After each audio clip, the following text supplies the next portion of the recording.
തന്നെ എനിക്കൊരു കാര്യം പറയാനുണ്ട്. നമുക്ക് അവിടെ ഇരുന്ന് സംസാരിക്കാം. പറഞ്ഞായിരുന്നു.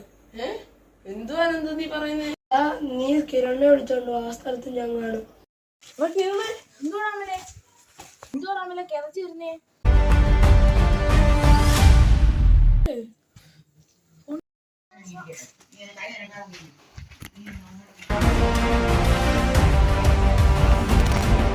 എടാ അനന്തു, നീ നേരത്തെ വന്നോളെ. അനന്തു പറഞ്ഞ കാര്യങ്ങളെല്ലാം അമല എന്നോട് പറഞ്ഞു. എടാ സന്ധ്യയായി, നമുക്ക് വീട്ടിലേക്ക് പോയാലോ? നാളെ രാവിലെ ഇവിടെ വെച്ച് കണ്ടുകൊണ്ടല്ലോ. ശരിയാ.